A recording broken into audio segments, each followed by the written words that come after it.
pessoal, sejam muito bem-vindos a mais um vídeo aqui no canal Boa Semente. Para quem não me conhece, eu sou a Poliana Feitosa, aí da congregação em Rua do Registro, e hoje estou aqui para tratar mais uma lição com vocês. A lição de hoje é a lição 4, a ética cristã nos relacionamentos. O texto de referência se encontra lá em Salmos 133. O versículo do dia se encontra lá em Romanos 12:10 e diz assim: Amai-vos cordialmente uns aos outros, com amor fraternal, preferindo-vos em honra uns aos outros. Objetivos da lição: explicar que fomos chamados para viver em comunidade, esclarecer que Cristo nos chamou para ter comunhão e conscientizar de que precisamos exercitar o perdão. Verdade aplicada: os relacionamentos devem ser regidos pelo amor, respeito e limites com os nossos semelhantes. Introdução: Deus criou os seres humanos para que eles pudessem se relacionar, e muitas das vezes acontecem conflitos, pois cada um de nós constitui-se de um ser único na maneira de viver e de pensar. O relacionamento se torna complicado e muitas das vezes nos ferimos, por isso é necessário que haja uma ética.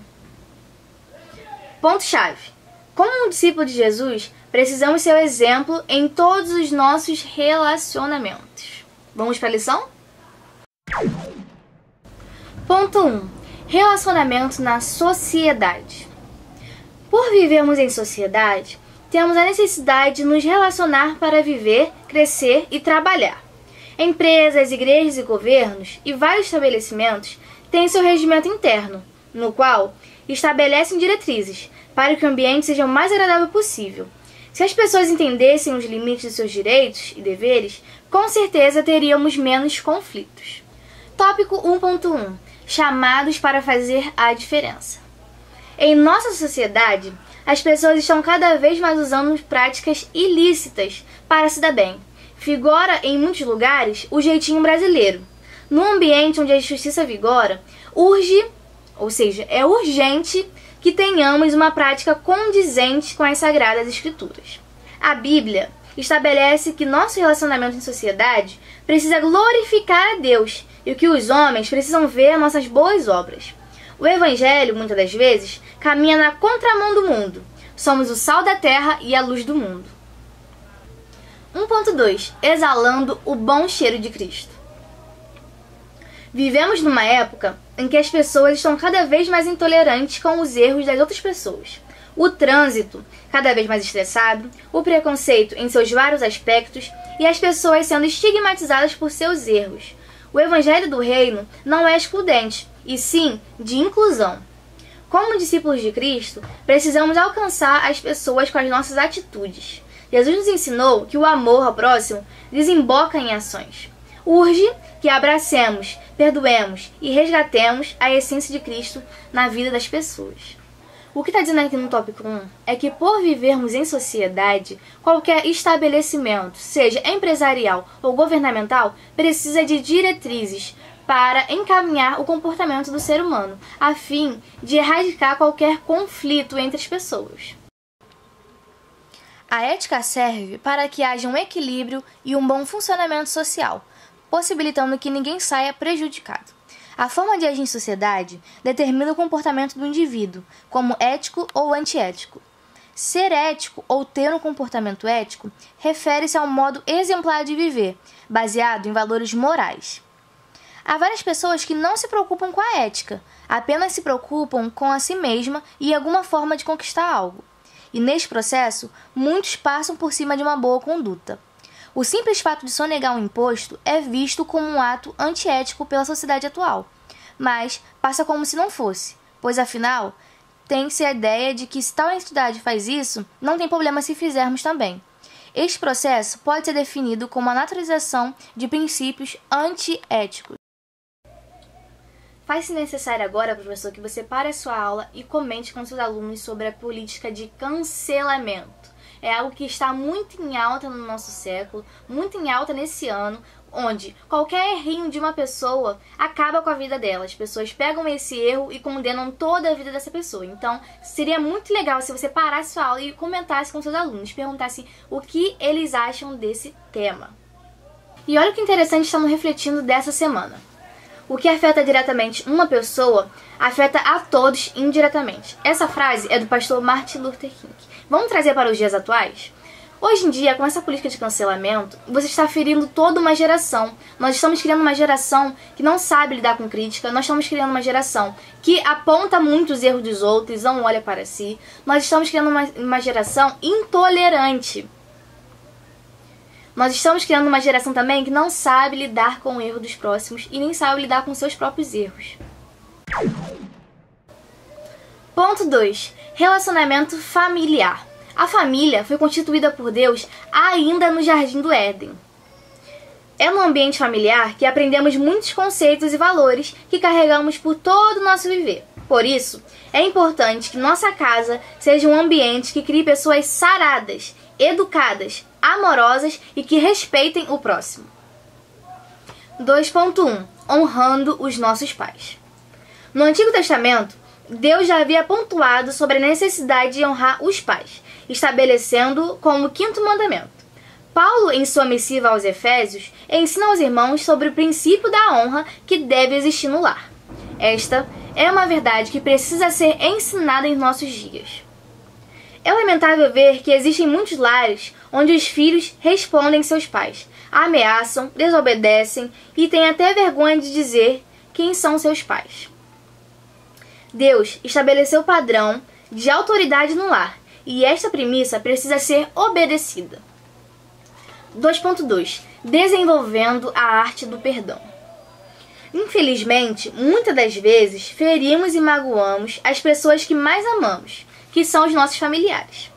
Embora pertençamos a uma família, é inevitável que aconteçam algumas crises, pois temos temperamentos diferentes, desejos e opiniões divergentes. Nestas crises, temos a oportunidade de crescer, como pessoas e também como família. Precisamos nos desvencilhar do mito da família perfeita. Isto gera pessoas rígidas e inflexíveis.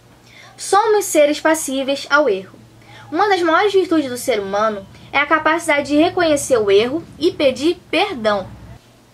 No tópico 2, ele vai frisar o ato de honrar os pais. Esse mandamento é tão lindo, esse mandamento é tão antigo, que ele vai dizer que nós devemos honrar os nossos pais para que os nossos dias se prolonguem na terra. E a segunda coisa que ele vai frisar é o desenvolvimento da arte do perdão. Muitas das vezes nós iremos conviver com pessoas diferentes de nós, que pensam totalmente diferente, e tudo bem pensar diferente, o outro é diferente, você tem que aprender a conviver com essas pessoas, mas ainda assim você pode acabar ferindo, você pode acabar trazendo uma crise. E é nessas crises que o autor está dizendo aqui que você vai aprender a crescer como pessoa, que você vai aprender a perdoar. Ponto 3. Relacionamento com as autoridades.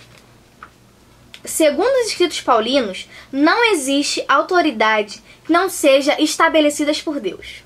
Portanto, rejeitar a autoridade é se tornar rebelde contra aquele que a instituiu.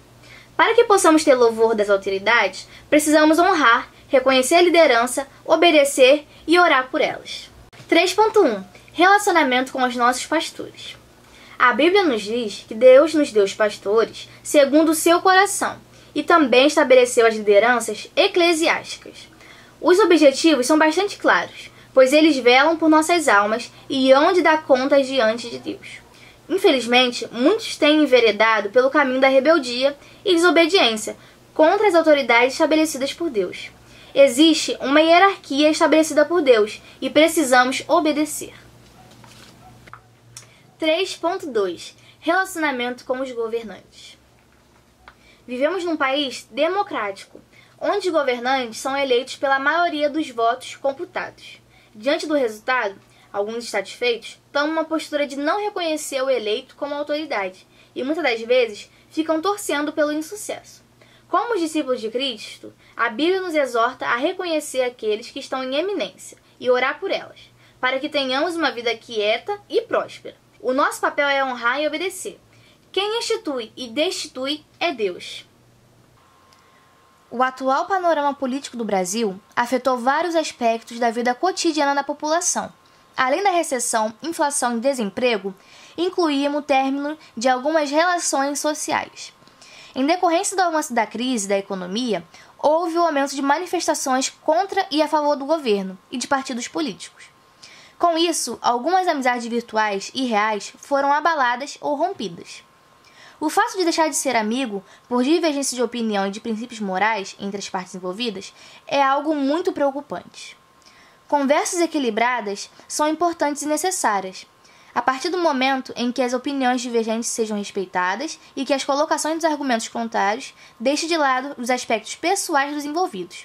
Isto é agir de forma ética.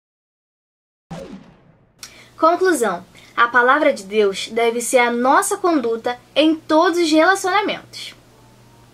Eu ensinei que os relacionamentos devem ter como padrão as diretrizes estabelecidas na palavra de Deus. Então, pessoal, chegamos ao fim de mais uma lição. Espero muito que vocês tenham gostado. A lição de hoje foi bem corridinha, porque eu estou em semanas de provas, semanas de trabalhos da universidade e tive que correr um pouquinho. Então é isso, espero que vocês tenham gostado muito. Semana que vem nós vamos falar sobre a ética cristã no namoro. Esse tema promete, então você não pode perder. Não se esqueça de curtir, compartilhar e se inscrever. E ir nas minhas redes sociais, o meu Instagram é isso aqui que vai aparecer aqui na tela. @polifeitosa. Um beijo e fique com Deus.